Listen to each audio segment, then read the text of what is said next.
I do not recommend blowing a dryer vent out.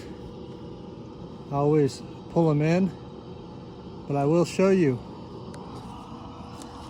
I did not use the brush. This is what I used.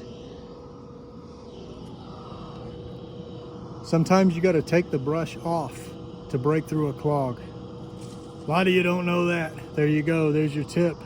Like, subscribe, go to my school community if you want to build your own dryer vent cleaning business, and let's make some money.